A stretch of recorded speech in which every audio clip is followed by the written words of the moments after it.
हाँ भाई, ठीक है। लास्ट हम लोगों ने नाइट्रोजनस वेस्ट की बात की थी, अमोनोटेलिक, यूरियोटेलिक और यूरिकोटेलिक के एग्जाम्पल्स हमने देख लिए थे। अब हम सबसे पहले, अच्छा इसमें दो तीन एग्जाम्पल्स आपको ध्यान में रखने। जैसे पहला तो अपन ने याद है, हमने देखा था जैसे कॉकरोच है, तो कॉकरोच कौन से नाइट्रोजन वेस्ट को एलिमिनेट करता है? यूरिक एसिड, यानी कॉकरोच आपके पास क्या हो गया? यूरिकोटेलिक। फ्रॉग की अपन बात करें तो आपके पास जो लार्वा या टैडपोल है वो अमोनिया रिलीज करता है, यानी अमोनोटेलिक होगा। और एडल्ट फ्रॉग यूरिया एलिमिनेट करेगा, यानी यूरियोटेलिक होगा। और आपको तीसरा है अर्थवर्म।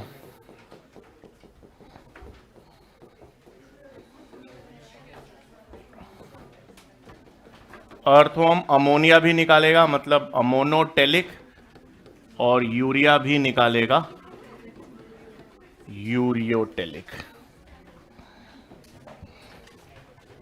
लिख लो।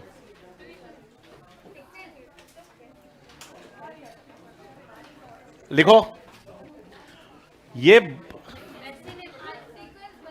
क्या हो गया आज? मैं पढ़ाऊंगा ही नहीं, दो अलग अलग हो ही नहीं सकते, इतना जल्दी बंटवारा।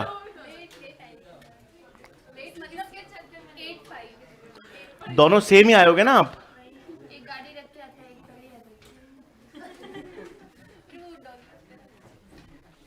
लिखो।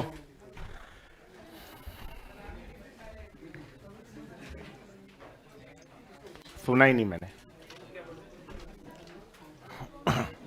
आज दो ही कैसे? बाकी कहां गया? ऊपर उम्र ही नहीं आई अभी जाने की, ऐसे नहीं करेंगे यार। फोर्थ फ्लोर पे, ओके। Nature's call.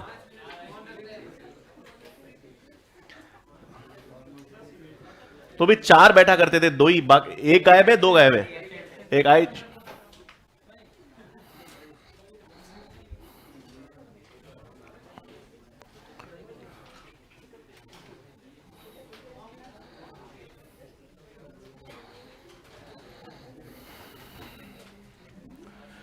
ठीक है, फिर हम देखेंगे excretory structures in different animals.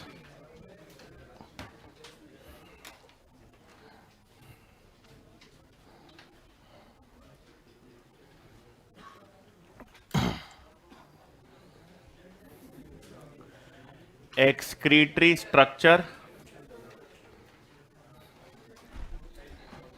In different animals. एक सेकेंड, एक मिनट यार।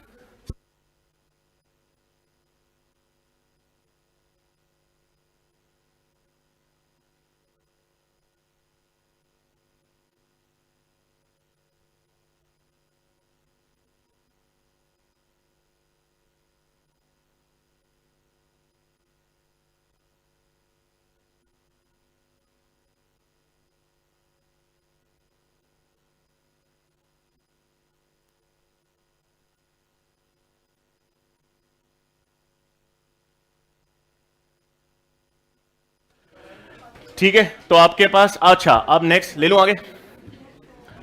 अब हमारे पास यहां पर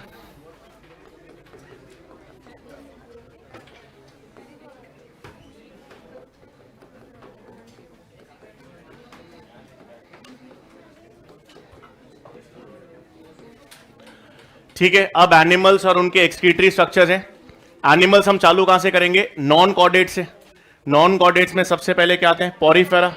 तो पॉरीफेरा यानी जो स्पंजेस हैं, सीलेंट्रेट्स हैं, टेनोफोरा है, इनमें कोई स्पेशलाइज एक्सक्रीटरी स्ट्रक्चर नहीं होता। तो सबसे पहला स्पेशलाइज स्ट्रक्चर किसके अंदर आता है? प्लैटीहेल्मिन्थस में। प्लैटीहेल्मिन्थस, प्लैटीहेल्मिन्थस से मिलते जुलते एनिमल्स होते हैं रोटीफर्स। तो प्लैटीहेल्मिन्थस और रोटीफर्स में एक्सक्रीटरी स्ट्रक्चर क्या होता है आपके पास? फ्लेम सेल्स, जिनको सोलेनोसाइट्स भी कहते हैं, और जिनको प्रोटोनेफ्रिडिया भी कहते हैं।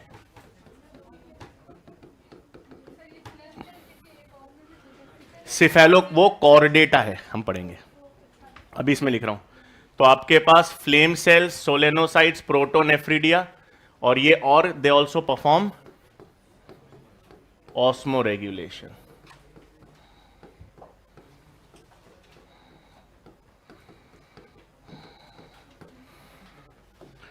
फिर यहां पर एक नोट,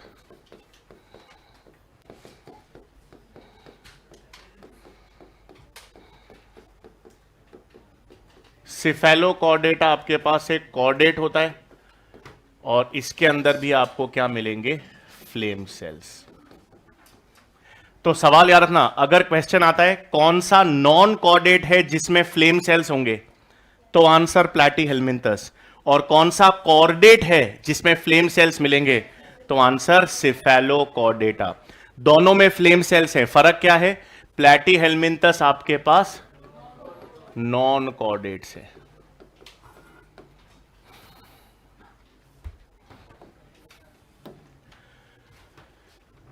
फिर एनेलिडा में यानी अर्थवर्म के अंदर एक्सक्रीटरी स्ट्रक्चर्स, नेफ्रीडिया।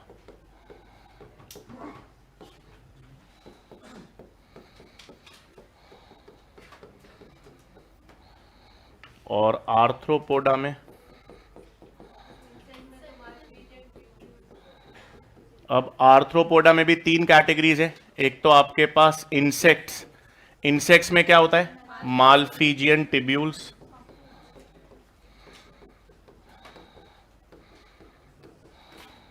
क्रस्टेशियंस जिसमें प्रॉन्स आते हैं, क्रस्टेशियंस यानी प्रॉन, इसमें ग्रीन ग्लैंड्स जिनको हम एक और नाम से जानते हैं एंटीनरी ग्लैंड्स, और स्पाइडर्स होते हैं, स्पाइडर्स आते हैं एरेक्निडा में, इनके अंदर कॉक्सल ग्लैंड्स। तो ये एक्सक्रीटरी स्ट्रक्चर्स, और सारे वर्टिब्रेट में किडनीज।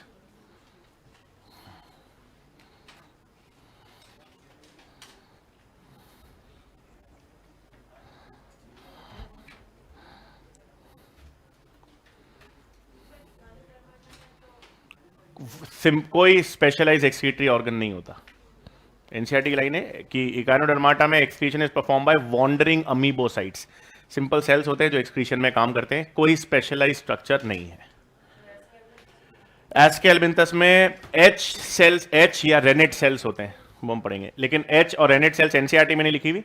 एनसीईआरटी में लिखा हुआ है एक केवल कैनाल या पोर के द्वारा होता है, बट एनिमल किंगडम में हम लिखेंगे एच शेप्ड रेनेट सेल्स।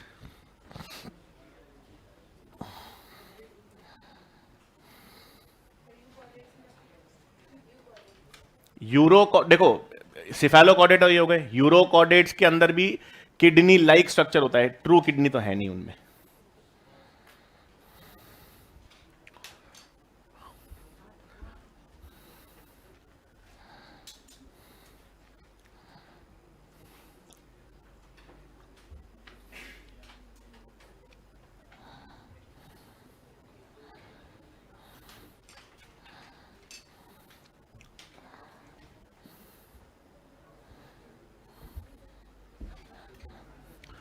ठीक है भाई, फिर हेडिंग डाल देंगे इसके बाद, human excretory system. Crustacean, prawn, prawn को हिंदी में कहते हैं झींगा। हाँ, प्रॉन तो सबसे कॉमन सी फूड में से एक है।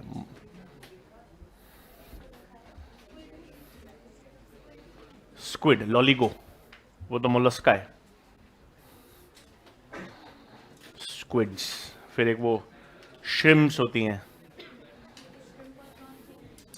नहीं श्रिम्स अलग होते हैं।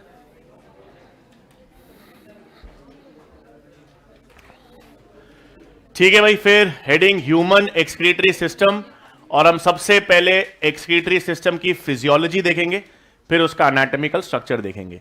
तो अब ह्यूमन किडनीज का स्ट्रक्चरल और फंक्शनल यूनिट नेफ्रॉन्स होते हैं। ठीक है, डन, ये तो लिख लिया, ले लेंगे आगे। हेडिंग डाल देंगे physiology of human excretory system.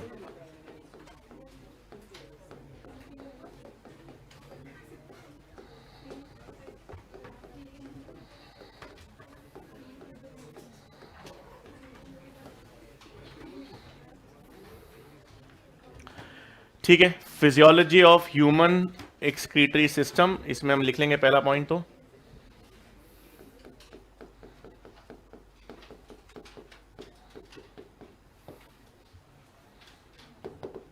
structural and functional unit of kidneys is nephron.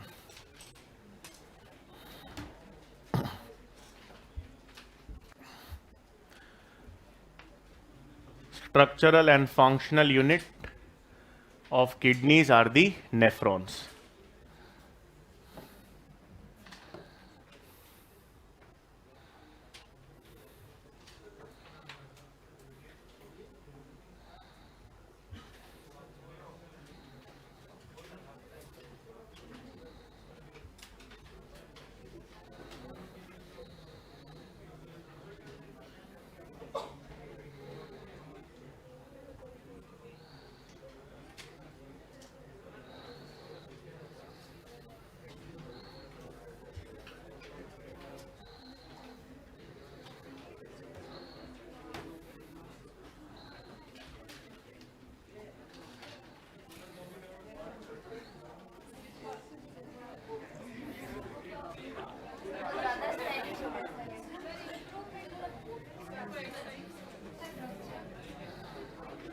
ठीक है, बाकी जल लो।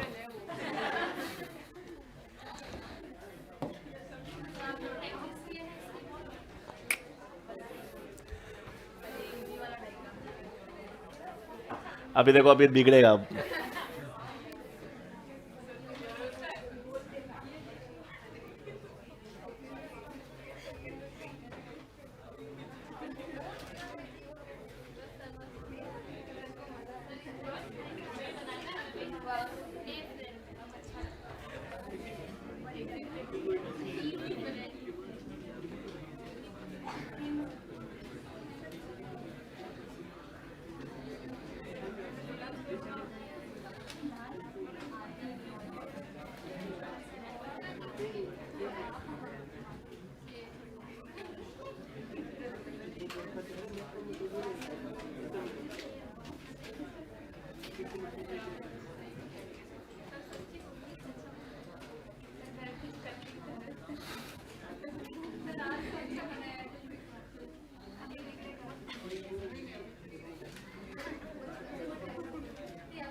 आज नेफ्रॉन लग रहा है। खैर, अब काम की लेबलिंग, 1 मिनट।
इतना भी नहीं अच्छा नहीं, तालियां का अपना एक वो मजा है, और वैसे चीजों पे नहीं। चित्रों में तो कभी नहीं, मौका मिलेगा ही नहीं आपको, किसी डायग्राम में ऐसा मौका दूंगा ही नहीं मैं।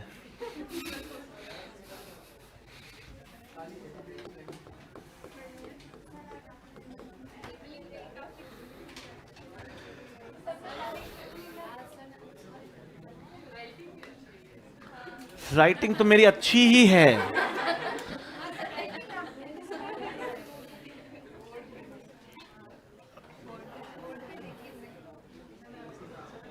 अरे वो तो ये भी मेरे को सही मिला नहीं, बाकी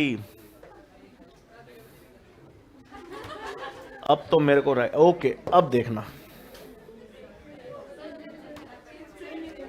अब राइटिंग पे वाई ईगो पे हट हो गई मेरी।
अच्छा आप काम कीजिए, 1 मिनट, वो ठीक है। अब जिससे पूछूंगा बताना, बोमेन्स कैप्सूल का एपिथीलियम कौन सा? शाबाश। Simple squamous epithelium. ग्लोमेरुलस का? हाँ, तो endothelium, simple squamous epithelium. PCT DCT, cuboidal epithelium. Collecting duct भी cuboidal epithelium. Loop of Henle में डिसेंडिंग असेंडिंग लिम्स भी क्यूबॉइडल एपिथीलियम। बढ़िया। अरे हाँ, वो स्पेशल मतलब एक वैसे तो क्यूबॉइडल,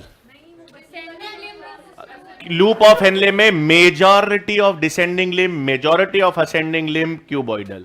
कुछ स्पेशल केसेस में स्क्वेमस, बट मेजॉरिटी क्यूबॉइडल।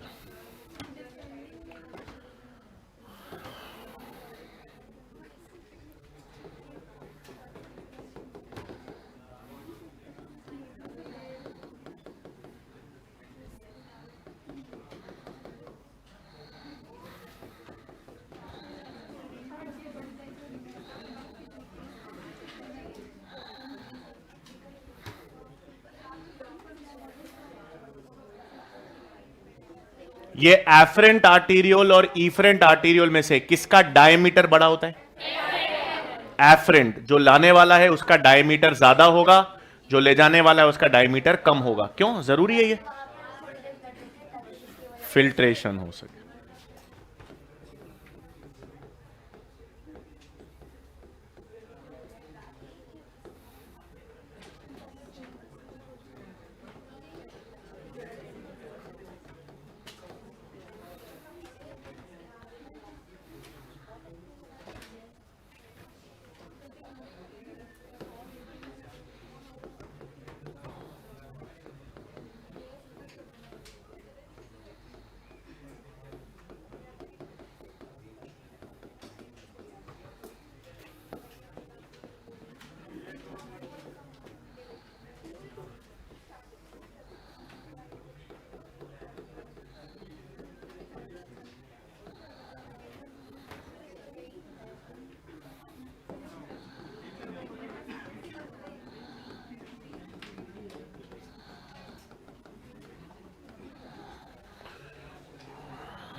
ये गिर रहा है आपका नेफ्रॉन, सीधा करो।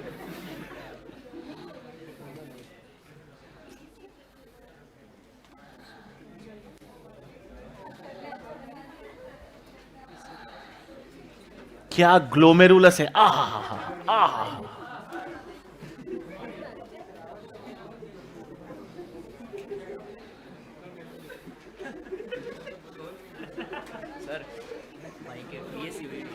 किनके भाई की बीएससी हो रखी है? बढ़िया। क्या हो गया? अच्छा है, गुड यार। अभी लास्ट में नंबर कितने थे इस नीट में? नहीं दिया तो लास्ट कब दिया था? क्या बात कर रहे हो यार, हैं? आप आईएमए में थे ना तब थे, आपकी बैच में थे। तो यार दाढ़ी वाड़ी उस समय होगी नहीं यार, हैं? तो अब मूड बन गया तो बढ़िया तरीके से। नहीं नहीं ऐसा कुछ नहीं है, बट मतलब मन से कोशिश कर रहे हो, हाँ बस ठीक है। फिर दे तैयारी करो, हो जाएगा बहुत बढ़िया है, नहीं होगा तो भी बहुत ऑप्शन है।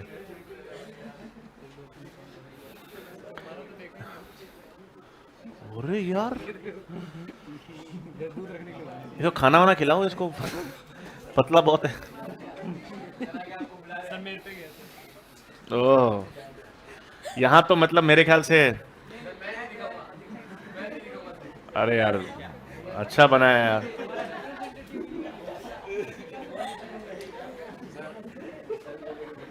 ओह, अर्ध चंद्राकार।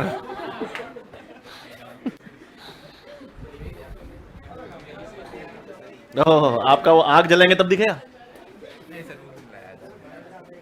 दिखा। अरे कमाल है, सीढ़ियां, बल्ब भी लगा दो ऊपर।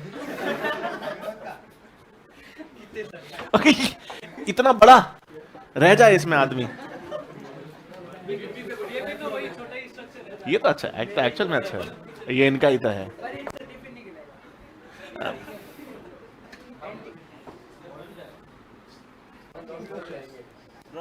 Work in progress.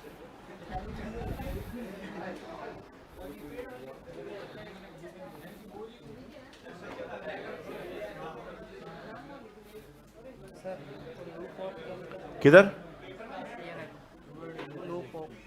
Loop of Henle, H है।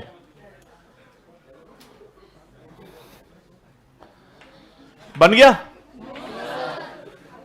Take your time. एक्चुअली थोड़ा कॉम्प्लेक्स भी आ गया होगा अभी आपको।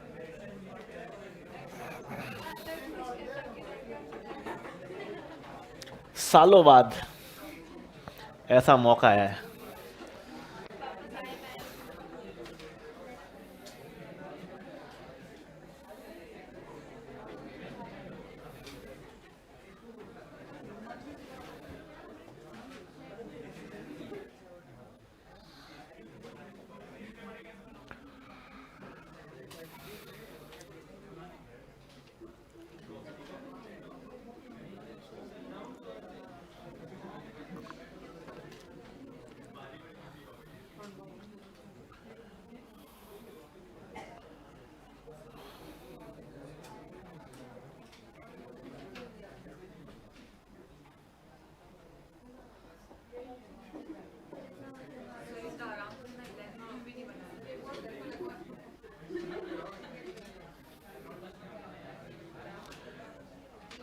तीन मिनट और फिर हम,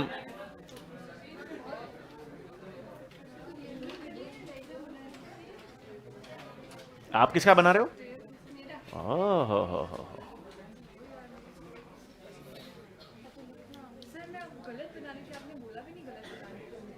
क्या गलत बना रहे हैं आप?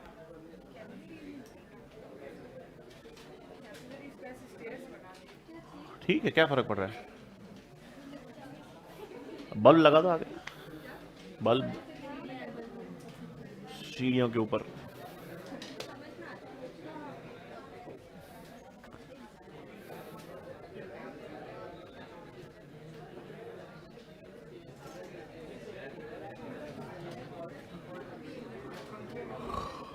ये संडे टेस्ट है आप लोगों का?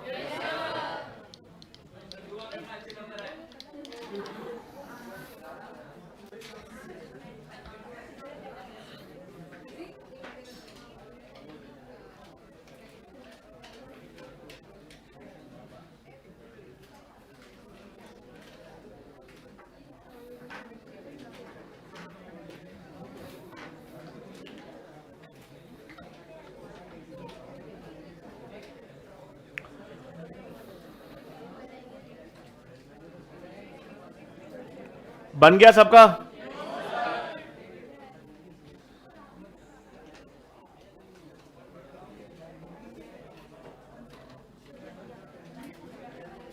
आपको ये वाला बैग नहीं मिला, पर आप लेके नहीं आते हो, वापस करो। ये ऐसे कैसे चेन वाला बैग दे दिया? बैग के अलग पैसे होते हैं?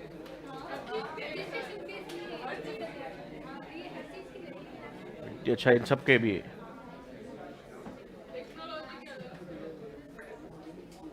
अच्छा, ऐप का अलग है?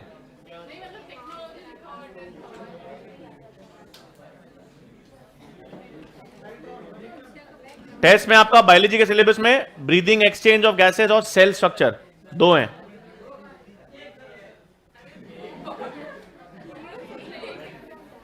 दो चैप्टर आ रहे हैं ना, मतलब फिजिक्स में कितने चैप्टर आ रहे हैं? एक, दो, और केमिस्ट्री में 3। 7 चैप्टर है मतलब टोटल।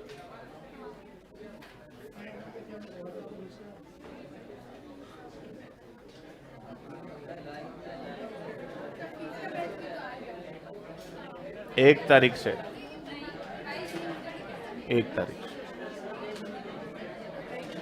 22 तो कल ही है।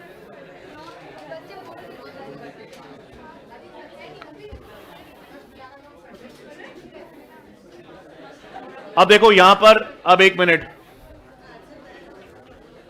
अब इस डायग्राम से आपको क्या क्या चीजें ध्यान में रखनी है। सबसे पहले तो नेफ्रॉन को, एनसीईआरटी में लिखा हुआ है, नेफ्रॉन को 2 हिस्सों में डिवाइड करते हैं। एक तो नेफ्रॉन में ग्लोमेरुलस है जो कि ब्लड कैपिलरी है, और उसके बाद बाकी पूरा ढांचा है, उसे क्या कहते हैं? Renal tubules. तो पहला पॉइंट आपको ध्यान में रखना है, नेफ्रॉन को 2 हिस्सों में डिवाइड किया जाता है। 2 हिस्से कौन से हो गए? एक तो ग्लोमेरुलस है और दूसरा आपके पास रीनल टिब्यूल है। अब इसमें ग्लोमेरुलस तो हमको पता है क्या? ब्लड कैपिलरी का नेटवर्क है। रीनल टिब्यूल में सबसे पहले कप शेप स्ट्रक्चर आता है जिसको क्या कहते हैं? Bowman's capsule. और इस बोमेन्स कैप्सूल और ग्लोमेरुलस दोनों को मिलाकर क्या कहते हैं? माल्फीजियन कॉर्पसल कह सकते हो, रीनल कॉर्पसल या माल्फीजियन बॉडी, कुछ भी कह सकते हो। तो बोमेन्स कैप्सूल प्लस ग्लोमेरुलस को क्या कहते हैं? माल्फीजियन कॉर्पसल्स या रीनल कॉर्पसल्स। फिर 2 कॉन्वोलेटेड या कॉइल टिब्यूल्स है जिनको हम क्या कहते हैं? प्रॉक्सिमल और डिस्टल कॉन्वोलेटेड टिब्यूल्स। और एक बड़ा सा क्या है आपके पास? Loop of Henle. Loop of Henle में नीचे जाने वाला डिसेंडिंग लिम्ब, ऊपर आने वाला असेंडिंग लिम्ब। और बहुत सारे नेफ्रॉन्स के डीसीटी किस में मिक्स होते हैं? कलेक्टिंग डक्ट में। मतलब एक यहां से आ रहा है, किसी दूसरे नेफ्रॉन का डीसीटी इसमें जुड़ेगा, किसी तीसरे नेफ्रॉन का डीसीटी इसमें जुड़ेगा। तो बहुत सारे नेफ्रॉन के डीसीटी किस में खुलेंगे? कलेक्टिंग डक्ट में खुलेंगे। नेक्स्ट चीज आपको याद रखनी है, किडनी के बाहर वाला हिस्सा क्या कहलाता है? कॉर्टेक्स। अंदर वाला हिस्सा क्या कहलाता है? मेड्यूला। तो नेफ्रॉन के कौन कौन से पार्ट हैं वो कॉर्टेक्स में पाए जाएंगे? बोमेन्स कैप्सूल, पीसीटी और डीसीटी ये कॉर्टेक्स का हिस्सा है, और लूप ऑफ हेनले और कलेक्टिंग डक्ट जो है वो किसमें होती है? मेड्यूला में एक्सटेंड हो जाती है। तीसरी चीज आपको ध्यान में रखनी है, एफरेंट आर्टीरियोल का डायमीटर हमेशा ज्यादा रहेगा, इफरेंट आर्टीरियोल का डायमीटर हमेशा कम रहेगा। यह फिल्ट्रेशन के लिए जरूरी है। अगर ये रिवर्स हो जाए, रिवर्स का मतलब अगर सवाल आ जाए कि इफरेंट आर्टीरियोल और एफरेंट आर्टीरियोल का डायमीटर हम रिवर्स कर देते हैं, तो कौन सा प्रोसेस नहीं देखा जाएगा? अल्ट्रा फिल्ट्रेशन नहीं हो पाएगा। नेक्स्ट चीज आपको ध्यान में रखनी है कि लूप ऑफ हेनले की लेंथ के बेसिस पर कितने तरह के नेफ्रॉन्स होंगे? 2 तरह के, एक कॉर्टिकल नेफ्रॉन्स और दूसरे जक्स्टामेडुलरी नेफ्रॉन्स। जिन नेफ्रॉन का लूप ऑफ हेनले छोटा होगा और थोड़ा सा ही मेड्यूला में एक्सटेंड होगा वो कॉर्टिकल नेफ्रॉन्स, और जिनका लूप ऑफ हेनले लंबा है और वो बहुत ज्यादा मेड्यूला में कंप्लीटली एक्सटेंड करता है उसे क्या कहेंगे? जक्स्टामेडुलरी नेफ्रॉन्स। ज्यादा कॉमन कौन से होते हैं? कॉर्टिकल नेफ्रॉन ज्यादा कॉमन, जक्स्टामेडुलरी नेफ्रॉन्स कम कॉमन। नई चीज, ये ब्लड है, ब्लड वेसल। इफरेंट आर्टीरियोल जो है वो आगे चलकर इन कैपिलरीज में खुलता है। इन कैपिलरीज को कहते हैं पेरिटिब्यूलर कैपिलरीज। इनको कहते हैं पेरिटिब्यूलर कैपिलरीज, लेकिन ये कैपिलरी जब बड़ा यू शेप टर्न ले लेती है, यू शेप को एनसीईआरटी लिखती है हेयर पिन लूप बना लेती है, तो उसे किस नाम से जाना जाता है? वासा रेक्टस। वासा रेक्टस कुछ नहीं है, ब्लड वेसल ही है, ब्लड कैपिलरी है, लेकिन ऐसी ब्लड कैपिलरी है जो यू शेप या हेयर पिन लूप बना लेती है। तो ये वासा रेक्टस कॉर्टिकल नेफ्रॉन्स में ज्यादा दिखेगा या जक्स्टा मेडुलरी में? भाई सीधी सी बात है, जहां पर यू टर्न बड़ा होगा वहां पर दिखेगा।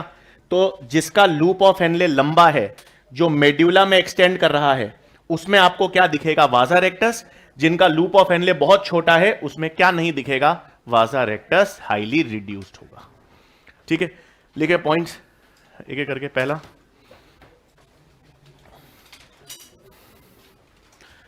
The diameter of afferent arteriole. पहला point, the diameter of afferent arteriole is more than efferent arteriole. The diameter of afferent arteriole is more than efferent arteriole. Bracket में, it is required for ultrafiltration. It is required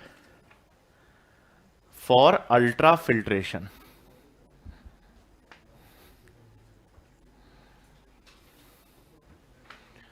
Required for ultrafiltration. Next point, the nephron is divided into two parts.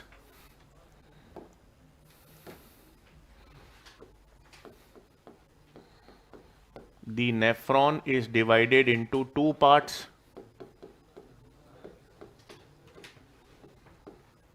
Glomerulus and renal tubules.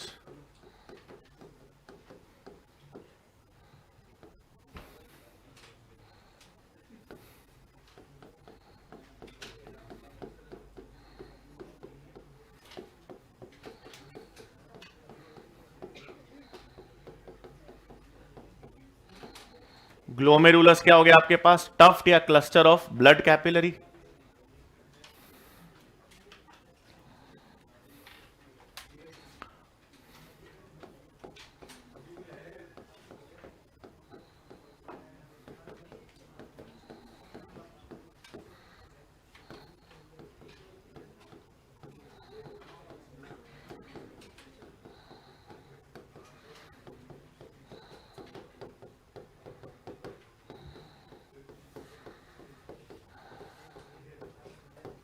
और renal tubules में अपन ने क्या क्या ले लिया? Bowman's capsule, PCT, DCT, loop of Henley. किसको include नहीं किया?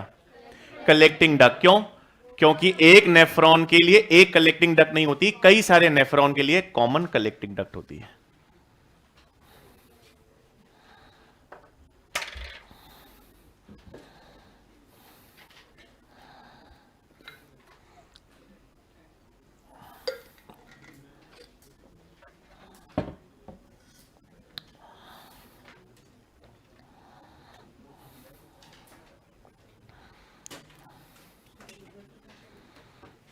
यूरिनिफेरस टिब्यूल्स भी कहते हैं रीनल टिब्यूल्स को।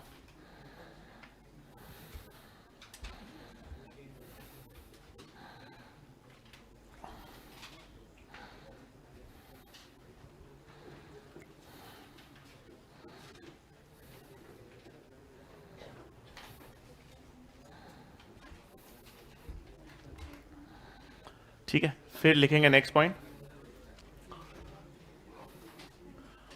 द बोमेन्स कैप्सूल, या ऐसे लिखेंगे the cup shaped Bowman's capsule, the cup shaped Bowman's capsule along with the glomerulus, the cup shaped Bowman's capsule along with the glomerulus is called Malpighian body या renal corpuscle।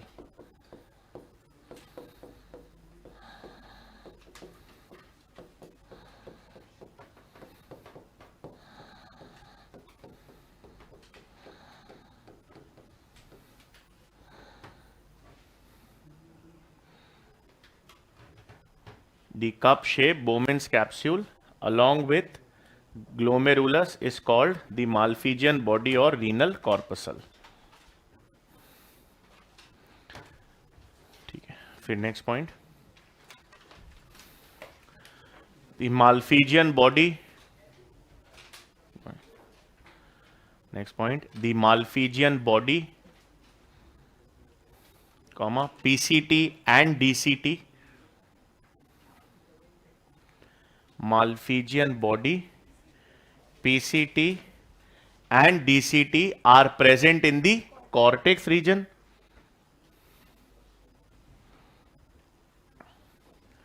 Are present in the cortex region.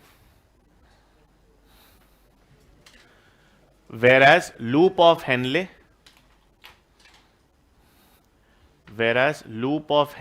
and collecting duct extends into the medulla. Loop of Henle and collecting duct extend into the medulla.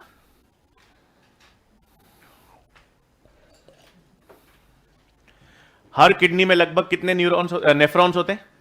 1 million मतलब 10 लाख. तो next point लिख लेंगे फिर. Each kidney has approximately 1 million और 10 lakh nephrons.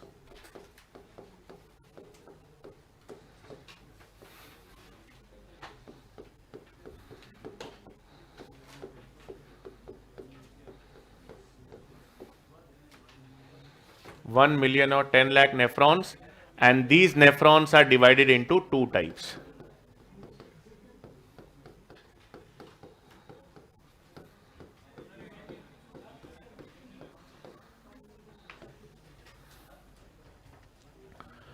ठीक है. हाँ, fan of कर दो ना यार. और एसी ऑन है तो कर दो बंद फिर.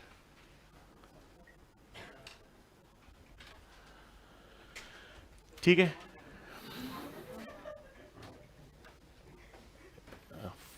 पंखा बंद करने में कैसी आती. ठीक है. अब कॉर्टिकल नेफ्रॉन सबसे पहले मोर इन नंबर.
ठीक है. तो आपके पास ज्यादा संख्या में कौन से नेफ्रॉन्स होंगे? कॉर्टिकल. कम संख्या में कौन से? Juxta medullary.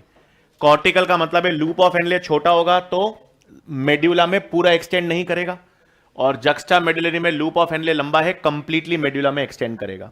जो कंप्लीटली मेड्यूला में एक्सटेंड करेगा, एक मिनट, लास्ट वाला पॉइंट मैंने उल्टा लिखा है, इसको यहां से यहां कर लेते हैं, एक मिनट।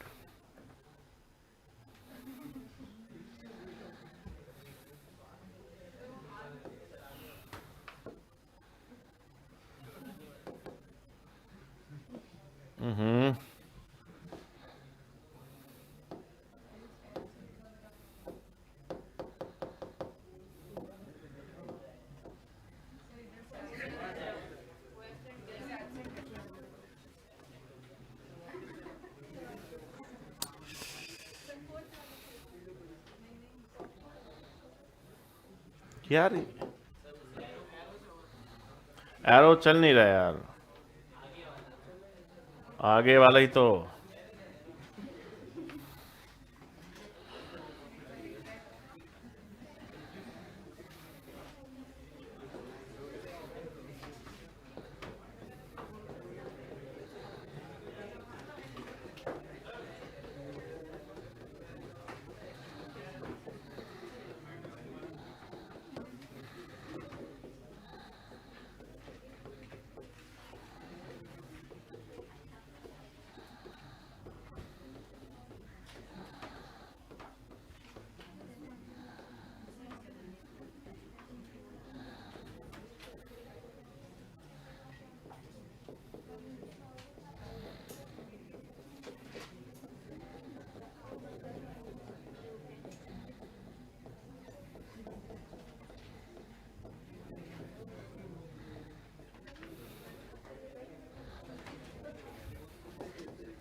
ठीक है, और वासा रेक्टस होता क्या है? वासा रेक्टस हमारे पास यू शेप्ड या हेयर पिन ब्लड वेसल है।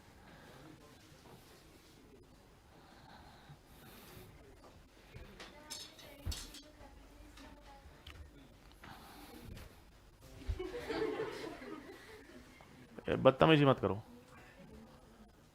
और उल्ले उल्ले करने आया तो फिर बाहर जाके ही कर लो, फिर यहां क्यों बैठ रहे हो यार? कोई पूछा है किसी ने? ये अपने पास ब्लड वेसल है, मतलब एक आर्टरी होगी जिसको हम कहते हैं renal artery. Renal artery blood लेकर आएगी, उसकी ब्रांच कौन सी है? Afferent arteriole. एफरेंट आर्टीरियोल से ब्लड कहाँ आएगा? ग्लोमेरुलस में। फिर हम पढ़ेंगे ये छनकर यूरिन बनाएगा। जो बचा हुआ ब्लड है वो इफरेंट आर्टीरियोल। इफरेंट आर्टीरियोल से फिर कैपिलरीज खुलेंगी, वो कैपिलरीज क्या कहलाती हैं? पेरिटिब्यूलर कैपिलरीज। पेरिटिब्यूलर कैपिलरीज का वो हिस्सा जो यू शेप्ड है उसको कह दिया वासा रेक्टस, और ये पेरिटिब्यूलर कैपिलरीज आगे चलकर वेन्स में खुल जाएंगी।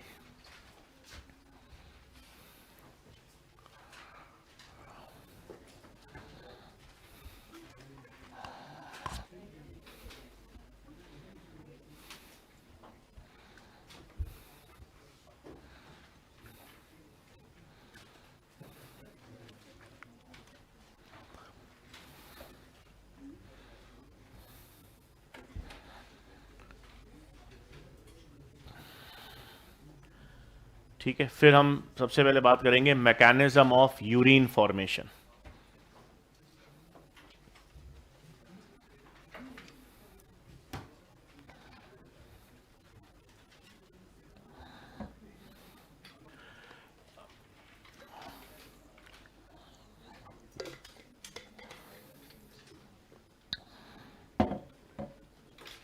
पहली चीज, किडनी को ऑन एन एवरेज पर मिनट कितना ब्लड मिलता है? 1100 से 1200 ml पर मिनट किडनीज को ब्लड मिलता है। कार्डियक आउटपुट कितना था? लगभग 5000 ml। तो किडनी को कार्डियक आउटपुट का कितना परसेंटेज मिल रहा है? 1/5 हिस्सा मिल रहा है, यानी कार्डियक आउटपुट का 1/5 ब्लड किडनीज को मिलता है, और किडनीज उसी ब्लड को फिल्टर करके यूरिन का फॉर्मेशन करेगी। तो यहां पे पॉइंट लिख लेंगे, पहले तो लिख लिया, हेडिंग डाल देंगे urine formation.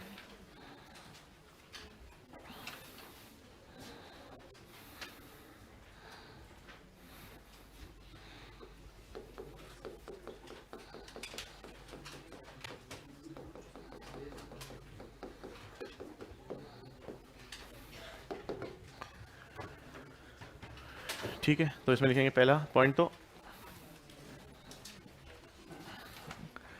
Around 1100 to 1200 ml of blood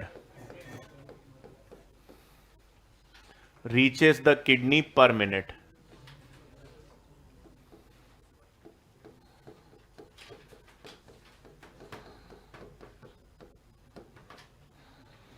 Around 100 मतलब 1100 to 1200 ml of blood reaches the kidneys per minute. तो किडनी को पर मिनट कितना ब्लड मिल रहा है? 1100 से 1200 ml. इसको मैं क्या कह सकता हूं? Renal blood flow, and it is 1/5 of the cardiac output.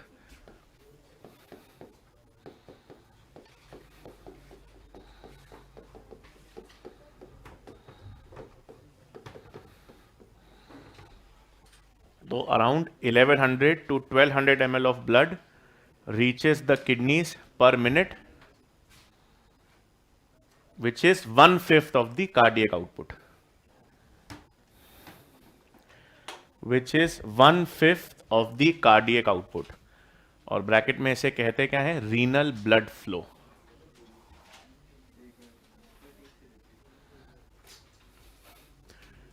Around 1100 to 1200 ml of blood reaches the kidneys per minute, which is 1/5 of the cardiac output.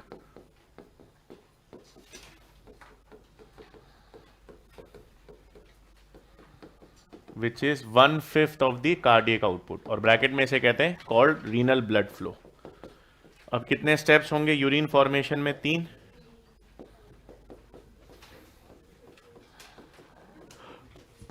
Glomerular filtration, जिसको हम और किस नाम से जानते हैं?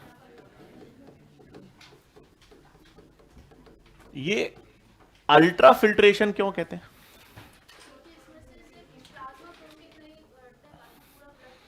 पूरा ब्लड प्लाज्मा फिल्टर हो जाता है सिवाय प्लाज्मा प्रोटीन्स के.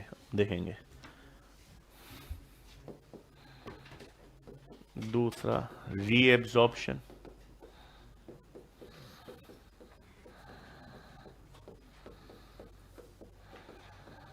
ठीक है, तो यूरिन फॉर्मेशन में हमारे पास हम 3 स्टेप्स पढ़ेंगे: ग्लोमेरुलर फिल्ट्रेशन, रीएब्जॉर्प्शन और टिब्यूलर सिक्रीशन.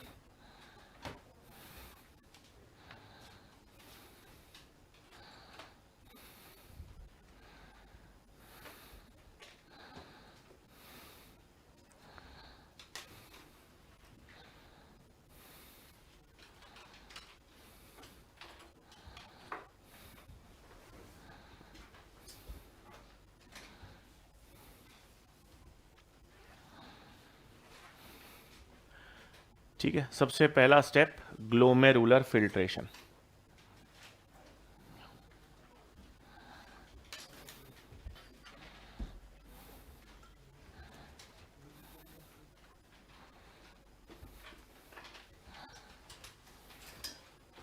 ले लूं आगे. ठीक है, तो पहला स्टेप हमारे पास ग्लोमेरुलर फिल्ट्रेशन है.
ठीक है, तो हमारे पास एक मिनट, सबसे पहला स्टेप यूरिन फॉर्मेशन में क्या आया है? ग्लोमेरुलर फिल्ट्रेशन या अल्ट्रा फिल्ट्रेशन।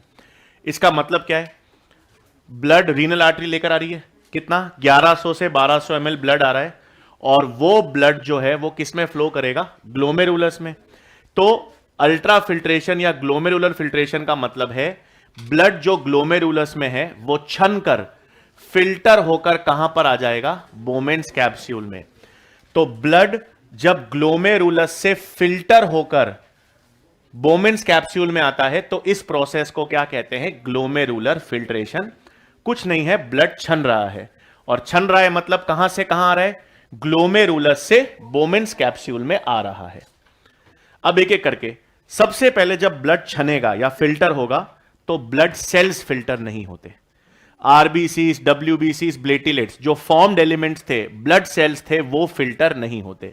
फिल्टर केवल ब्लड प्लाज्मा होगा, और पूरा का पूरा ब्लड प्लाज्मा फिल्टर हो जाता है। इसलिए इस प्रोसेस को क्या कहते हैं? Ultra filtration. अल्ट्रा फिल्ट्रेशन का मतलब है लगभग पूरा का पूरा ब्लड प्लाज्मा फिल्टर हो जाता है सिवाय प्लाज्मा प्रोटीन्स के। इसका मतलब ब्लड जब छनेगा यानी फिल्ट्रेट बनेगा, तो फिल्ट्रेट में आपको क्या? पूरा का पूरा ब्लड प्लाज्मा तो होगा, लेकिन क्या चीज फिल्टर नहीं होगी? प्लाज्मा प्रोटीन्स फिल्टर नहीं होंगे। तो पहला सवाल तो है, प्लाज्मा प्रोटीन्स क्यों फिल्टर नहीं होंगे? ब्लड सेल्स तो इसलिए फिल्टर नहीं होते क्योंकि उनकी साइज बड़ी होती है, लेकिन प्लाज्मा प्रोटीन्स का साइज से कोई लेना देना नहीं है। प्लाज्मा प्रोटीन की साइज छोटी होती है, अगर चाहते तो वो आराम से फिल्टर हो जाते, लेकिन प्लाज्मा प्रोटीन्स इसलिए फिल्टर नहीं हो पाते क्योंकि प्लाज्मा प्रोटीन्स पर नेगेटिव चार्ज होता है। अब नेगेटिव चार्ज का क्या प्रॉब्लम है? इधर देखो, जब ब्लड छनेगा तो जैसे आप पानी छानते हो, तो पानी छानते हो तो छन्नी होती है। यहां पर अपन ब्लड को भी फिल्टर कर रहे हैं। ब्लड को फिल्टर करना है तो ब्लड को 3 मेम्ब्रेन क्रॉस करनी पड़ेंगी। कौन कौन सी? एक तो ग्लोमेरुलस की एंडोथीलियम या simple squamous epithelium, Bowman's capsule की इनर एपिथीलियम, और दोनों के बीच की बेसमेंट मेम्ब्रेन। बेसमेंट मेम्ब्रेन पर भी प्रोटीन्स होते हैं और वो भी नेगेटिवली चार्ज्ड होते हैं।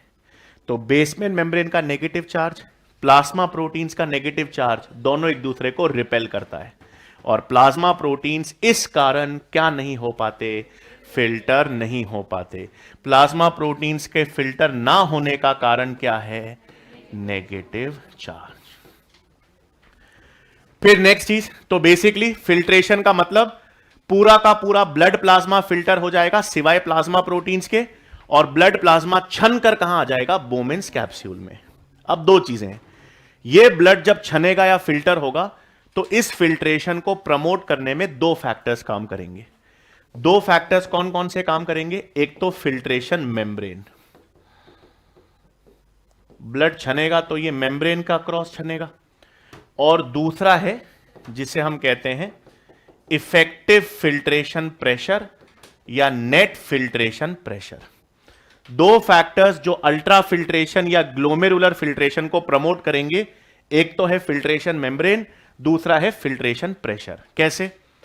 सबसे पहले मेम्ब्रेन की बात करें। कितनी मेम्ब्रेन से? 3। ग्लोमेरुलस की एंडोथीलियम, बोमेन्स कैप्सूल की इनर एपिथीलियम, दोनों के बीच की बेसमेंट मेम्ब्रेन। अब खासियत क्या होती है? छन्नी की खासियत क्या होती है? उसमें छेद होते हैं। अब यहां पर भी अगर आप अच्छा फिल्ट्रेशन चाहते हो तो आपके पास छेद, या जिसे एनसीईआरटी कहती है फिल्ट्रेशन स्लिट्स, होने चाहिए। अब ये फिल्ट्रेशन स्लिट्स कैसे बनते हैं? सुनना, बोमेन्स कैप्सूल होते हैं, बोमेन्स कैप्सूल की एपिथीलियम में ऐसे फिंगर लाइक पोडोसाइट्स होते हैं, उंगली जैसे फिंगर लाइक सेल्स होते हैं, जिसे क्या कहते हैं? पोडोसाइट्स। और ग्लोमेरुलस की एंडोथीलियम में छेद, फेनेस्ट्रे होते हैं। ग्लोमेरुलस में आपको क्या मिलेगा? छेद, यानी फेनेस्ट्रे, पोर्स कह सकते हो, ये छेद होंगे। और इनर एपिथीलियम पर, किसकी? बोमेन्स कैप्सूल पे, ये फिंगर लाइक पोडोसाइट्स होंगे। तो देखो एक तरह से छन्नी बन गई, और ये इसे क्या कहते हैं? फिल्ट्रेशन स्लिट्स, जिसके आर पार ब्लड प्लाज्मा आसानी से फिल्टर हो जाता है। ब्लड सेल्स की साइज इससे बड़ी होती है, इसलिए फिल्टर नहीं हो सकते, और बेसमेंट मेम्ब्रेन पे नेगेटिव चार्ज है, इसलिए प्लाज्मा प्रोटीन्स को फिल्टर नहीं होने देता। बाकी पूरा का पूरा ब्लड प्लाज्मा फिल्टर होकर आ गया। ये तो पहला छन्नी यानी फिल्ट्रेशन मेम्ब्रेन है।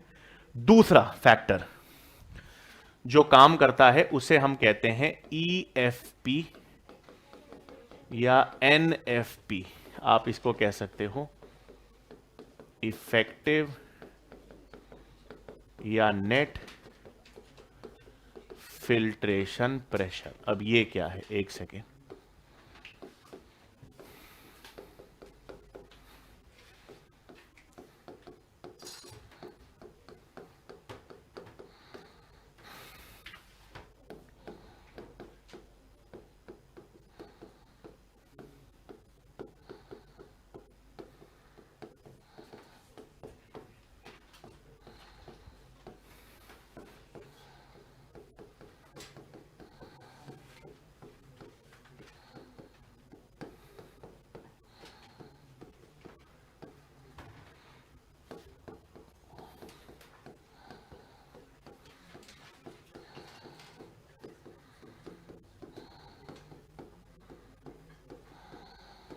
ठीक है, अब ये नेट फिल्ट्रेशन प्रेशर में तीन मेरे पास वेरिएबल्स हैं। GHP glomerular hydrostatic pressure, COP colloidal osmotic pressure, CHP capsular hydrostatic pressure. क्या है, देखो बहुत आसान। आप इमेजिन करो, आप पानी को छान रहे हो, तो जितना तेज प्रेशर से, जितना तेज फोर्स से पानी डालोगे उतना ज्यादा छनेगा। आप छन्नी पे एक तो धीरे धीरे पानी डाल रहे हो और एक तेज प्रेशर से पानी डाल रहे हो, तो ज्यादा कब छनेगा, जब आप ज्यादा प्रेशर अप्लाई कर रहे हो। ब्लड कहां पे फ्लो कर रहा है, ग्लोमेरुलस में। तो ब्लड जब ग्लोमेरुलस मतलब ब्लड वेसल में फ्लो कर रहा है तो एक प्रेशर में फ्लो कर रहा होगा। जितना ज्यादा प्रेशर वो होगा उतना ज्यादा छनेगा, या जितना कम प्रेशर होगा उतना कम छनेगा। तो इसका ये कुछ नहीं, ब्लड प्रेशर ही है। ब्लड का प्रेशर मतलब ब्लड जब ग्लोमेरुलस में फ्लो कर रहा है तो उस प्रेशर को हम क्या कहते हैं, ग्लोमेरुलर हाइड्रोस्टैटिक प्रेशर। हाइड्रो का मतलब पानी। ब्लड प्लाज्मा में कितना पानी है, 90 से 92% पानी है। तो ब्लड का वॉल्यूम या ब्लड जो ग्लोमेरुलस पर प्रेशर लगा रहा है उसको क्या कहते हैं, GHP। ये जितना ज्यादा लगाएगा उतना ज्यादा फिल्ट्रेशन होगा। लेकिन इस प्रेशर के अगेंस्ट काम करने वाले दो प्रेशर हैं। कौन सी चीज फिल्टर नहीं हो रही, plasma proteins. Plasma protein filter नहीं हो रहे तो उसका प्रेशर अगेंस्ट में काम करेगा या फेवर में काम करेगा, अगेंस्ट। तो COP colloidal osmotic pressure is the pressure of plasma proteins जो फिल्टर नहीं हो रहे। दूसरा और कौन सा फोर्स अगर काम करेगा, आप ग्लास में पानी भर रहे हो, जैसे जैसे ग्लास भरती जा रही है उसमें और पानी आएगा या कम आएगा, जैसे जैसे ग्लास भरती जाएगी उसमें पानी आने की संभावना कम होती जाएगी। बोमेन्स कैप्सूल में फिल्ट्रेट बनता जा रहा है, जैसे जैसे फिल्ट्रेट बनता जा रहा है नए फिल्ट्रेट को वो कम करने देगा। तो इसका मतलब कैप्सूल के अंदर जो फिल्ट्रेट है वो इस फिल्ट्रेशन प्रोसेस को भी अपोज करेगा। तो आपके पास GHP कौन सा प्रेशर है, pressure of blood in glomerulus. ये जितना ज्यादा होगा उतना ज्यादा फिल्ट्रेशन, माइनस इसके अगेंस्ट में कौन काम कर रहा है, प्लाज्मा प्रोटीन्स का प्रेशर। तो प्लाज्मा प्रोटीन्स वाले प्रेशर को क्या कह दिया, कोलॉइडल ऑस्मोटिक प्रेशर। और capsular hydrostatic pressure, it is the pressure of filtrate in Bowman's capsule. ये दोनों अपोज करेंगे। नॉर्मल इसकी वैल्यू होती है लगभग 60 mmHg, इसकी वैल्यू होती है 32 mmHg, इसकी वैल्यू लगभग 18 mmHg। तो नेट फिल्ट्रेशन प्रेशर या इफेक्टिव फिल्ट्रेशन प्रेशर की वैल्यू लगभग 10 से 15 mmHg होती है। और इतना प्रेशर सफिशिएंट होता है किसके लिए, फिल्ट्रेशन के लिए। क्लियर? कुछ नहीं, हमने बात की फिल्ट्रेशन की। फिल्ट्रेशन का मतलब क्या है? पानी किसमें, ब्लड किसमें है? ग्लोमेरुलस में। ग्लोमेरुलस से छनकर किसमें आएगा? बोमेन्स कैप्सूल में। तो ब्लड का ग्लोमेरुलस से बोमेन्स कैप्सूल में आना, उसे हमने कह दिया फिल्ट्रेशन। इसको अल्ट्रा फिल्ट्रेशन इसलिए कहते हैं क्योंकि पूरा ब्लड प्लाज्मा फिल्टर हो जाता है सिवाय प्लाज्मा प्रोटीन्स के। प्लाज्मा प्रोटीन्स क्यों नहीं फिल्टर हो पा रहा? क्योंकि उस पर नेगेटिव चार्ज है। वो नेगेटिव चार्ज कौन रिपेल करेगा? बेसमेंट मेम्ब्रेन का नेगेटिव चार्ज रिपेल करेगा। फिर हमने कह दिया जब ये फिल्ट्रेशन होगा तो इतना अच्छा फिल्ट्रेशन के लिए कौन से फैक्टर्स रिस्पॉन्सिबल है? तो पहला तो फिल्ट्रेशन मेम्ब्रेन है। मेम्ब्रेन में ग्लोमेरुलस की एंडोथीलियम, बोमेन्स कैप्सूल की इनर एपिथीलियम, दोनों के बीच की बेसमेंट मेम्ब्रेन। ग्लोमेरुलस में छेद होते हैं फेनेस्ट्रे, बोमेन्स कैप्सूल में फिंगर लाइक सेल्स होते हैं पोडोसाइट्स। दोनों मिलकर क्या बनाते हैं? फिल्ट्रेशन स्लिट्स, जिससे आसानी से ब्लड छन जाता है। और छनने में एक प्रेशर काम करता है जिसको कहते हैं इफेक्टिव फिल्ट्रेशन प्रेशर। उसमें मेजर प्रेशर जो काम करेगा वो ग्लोमेरुलर हाइड्रोस्टैटिक प्रेशर है। उसके अगेंस्ट में कौन काम करेगा? प्लाज्मा प्रोटीन का प्रेशर और फिल्ट्रेट का प्रेशर। वो अपन ने माइनस कर दिया, तो इफेक्टिव फिल्ट्रेशन प्रेशर की वैल्यू 10 से 15 mmHg है और ब्लड आसानी से फिल्टर हो जाएगा। लिखेंगे। हां,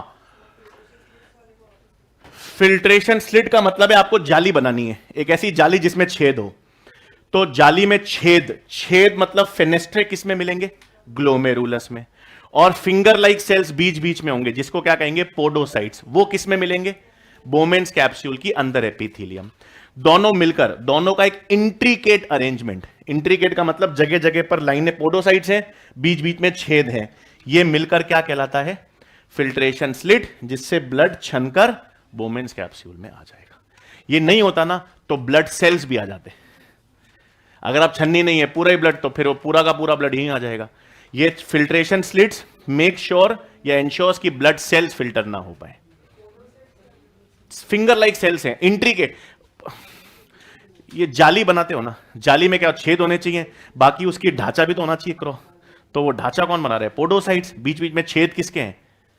फेनेस्ट्रा, एंडोथीलियम। ग्लोमेरुलस में छेद हो गए, फेनेस्ट्रा उसको गिन लिया अपन ने, और उसके बीच बीच में पोडोसाइट्स निकले हुए इसके। ये तो 2D है, 3D में ये ऐसा अरेंजमेंट है, ये अरेंजमेंट ऐसा आ जाएगा। तो ये इसमें छेद किसके हैं? ये बीच में छेद है, ये ग्लोमेरुलस में है, और ये अंगुलियां क्या है? Podocytes, finger. ठीक है। हां, ग्लोमेरुलर फिल्ट्रेशन लिखेंगे। It is the process by which, बना नहीं, लिखवा रहा हूं ना पहले एक बार। Process by which blood is filtered from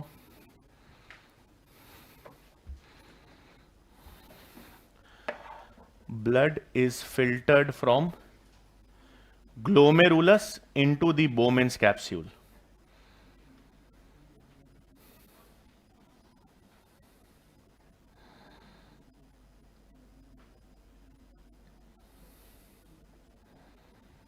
Blood is filtered from glomerulus into the Bowman's capsule.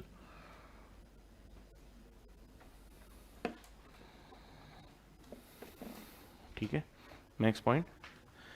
The process is called ultrafiltration.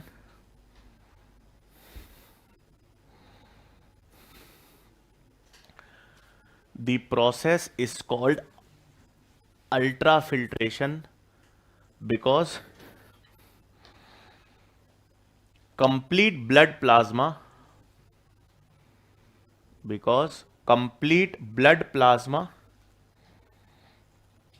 except plasma proteins are filtered.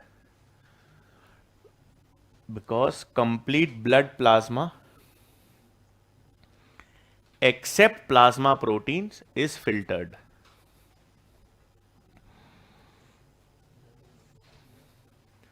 Complete blood plasma except plasma proteins is filtered. ये लिख लो, filtrate is equal to blood plasma minus plasma proteins.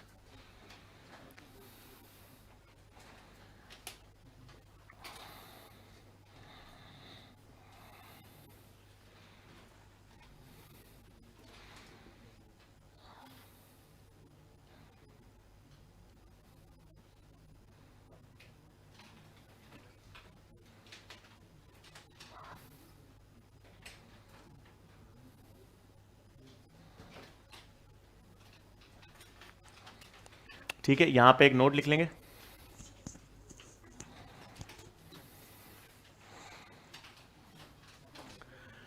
Plasma proteins are not filtered because of their negative charge. Plasma proteins are not filtered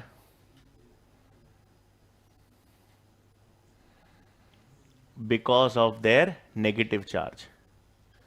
Bracket में repelled by the negative charge of basement membrane. Plasma proteins are not filtered because of negative charge. Bracket में repelled by negative charge of the basement membrane. Repelled by the negative charge of basement membrane.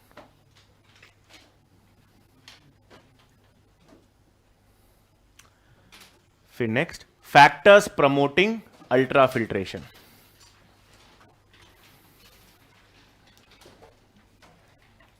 Factors promoting ultrafiltration.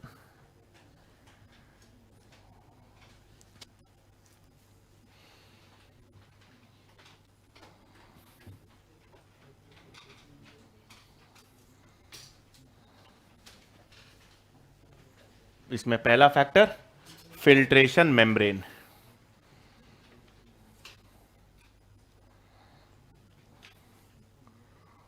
Filtration membrane.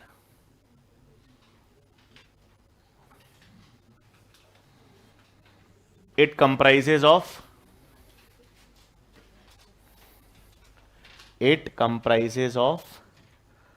कौन कौन सी तीन हो गई?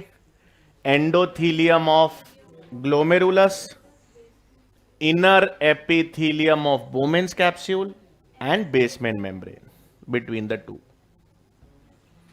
Comprises of endothelium of glomerulus,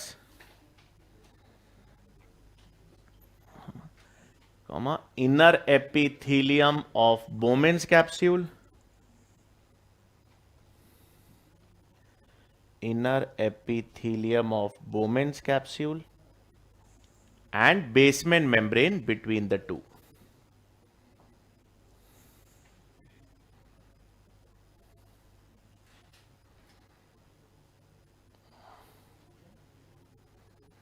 And basement membrane between the two.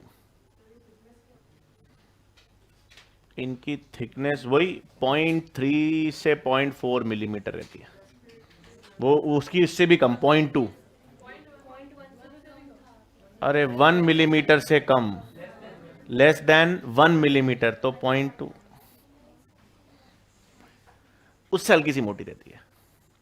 हाँ, फिर यहां पे लिखेंगे the endothelium is provided with फेनेस्ट्रे.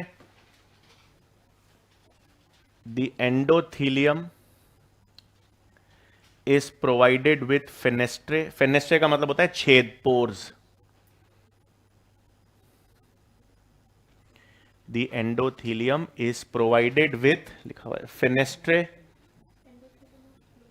Understood. Endothelium glomerulus की होगी ना, और किसकी होगी? तो मैं वापस भी लिखा हूं endothelium of glomerulus. The endothelium is provided with fenestrae and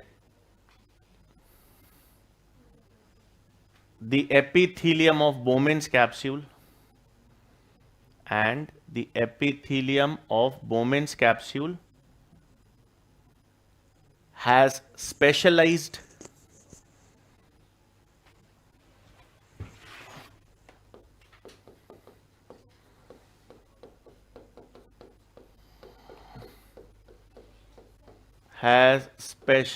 finger-like podocytes.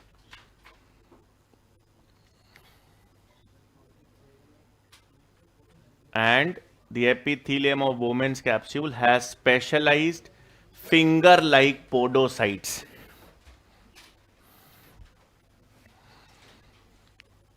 Which form filtration slits.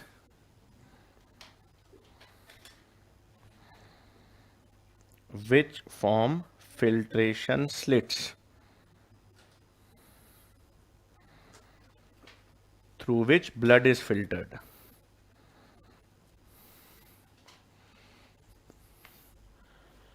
Through which blood is filtered.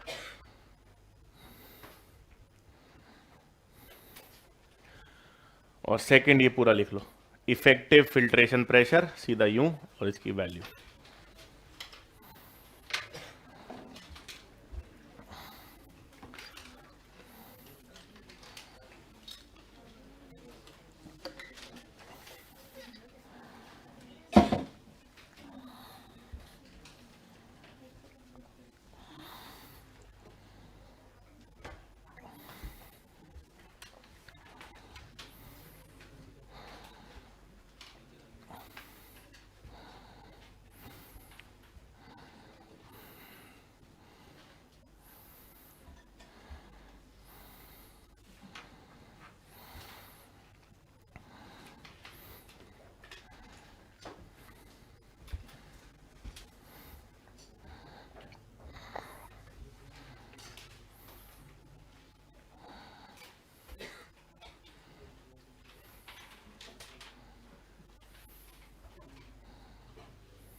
ठीक है, लिख लिया. फिर GFR, glomerular filtration rate. 1 minute में दोनों किडनीज मिलाकर कितना ब्लड फिल्टर करती है, उस वैल्यू को GFR कहते हैं. 125 ml पर मिनट, मतलब हर मिनट किडनी कितना ब्लड फिल्टर कर रही है, 125 ml ब्लड फिल्टर. तो इस हिसाब से एक दिन में 180 लीटर. और एक दिन में आदमी अगर 180 लीटर सुसु करे तो वो एक ही बार कर पाएगा जीवन में. इसका मतलब बन तो 180 लीटर रही है, लेकिन हम निकालते तो 1 से 1.5 लीटर ही है. इसका मतलब वापस 99% रीएब्सॉर्ब हो जाता है.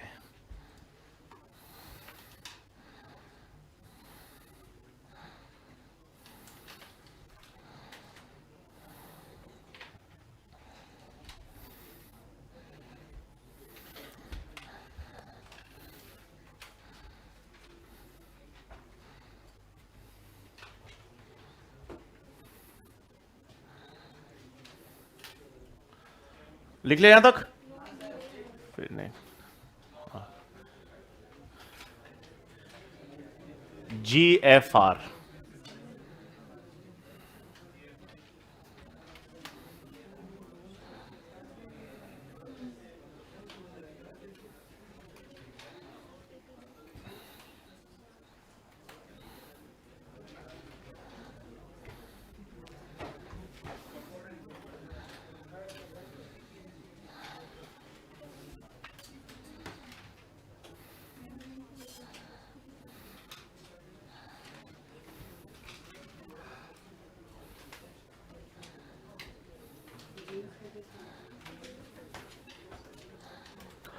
डन.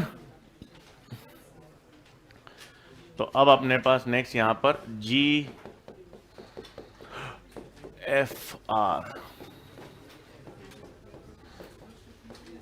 ग्लोमेरुलर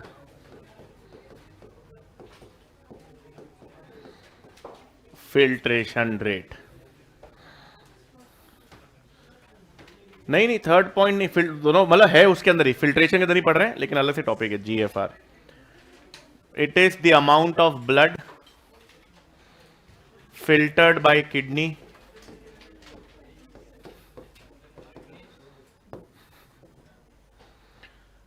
the amount या volume of blood filtered by kidneys in 1 minute,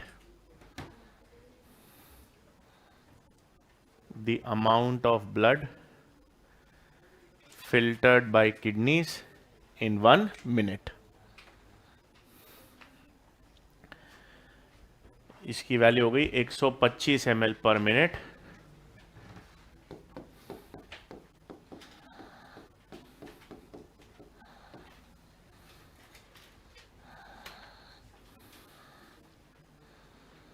एक 125 ml पर minute, that is 180 litres per day.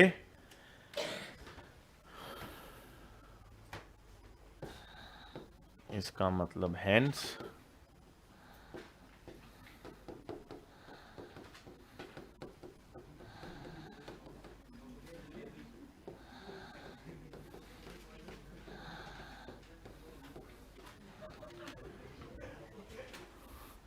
hence 99% of filtrate is reabsorbed।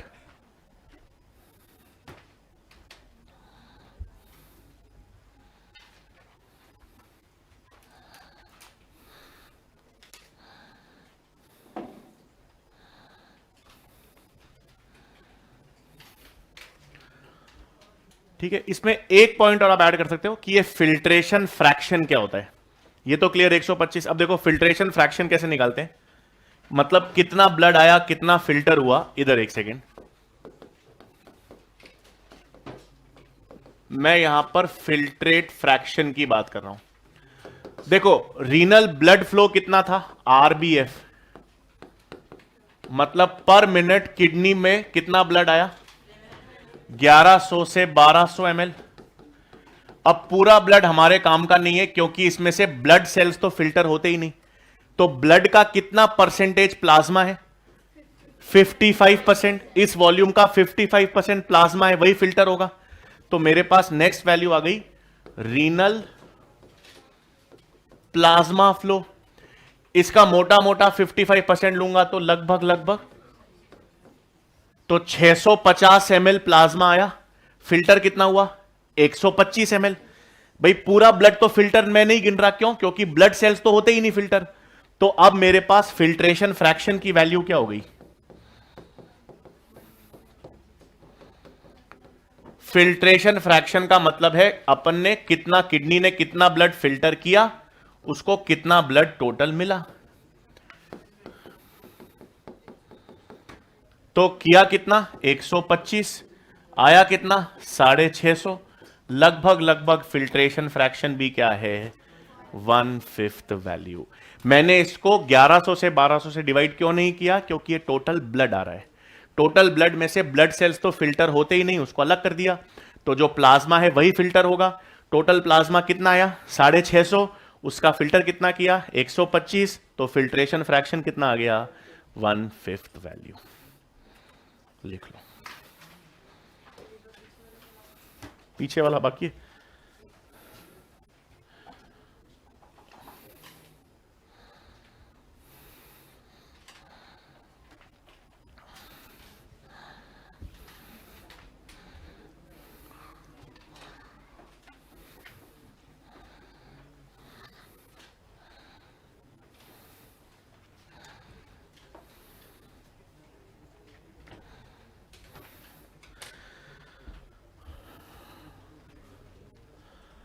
ठीक है भाई, तो अपन ने यूरिन फॉर्मेशन में पहला स्टेप देखा है फिल्ट्रेशन, रीएब्जॉर्प्शन और सिक्रीशन और रेगुलेशन नेक्स्ट लेक्चर में देखेंगे। नेक्स्ट 2 लेक्चर में तो खत्म ही हो जाएगा। फिर नेक्स्ट कितना हो गया, 1 2 3, चौथा चैप्टर है।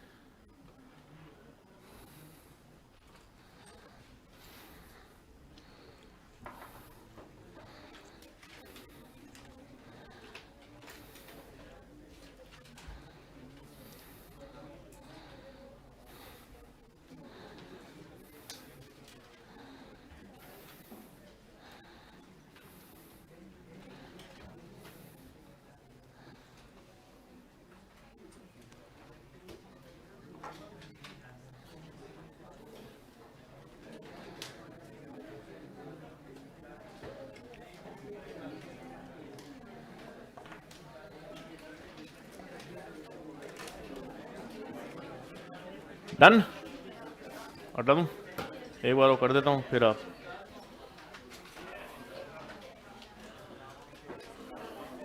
वो वाला करूँ वापस पीछे करना है कुछ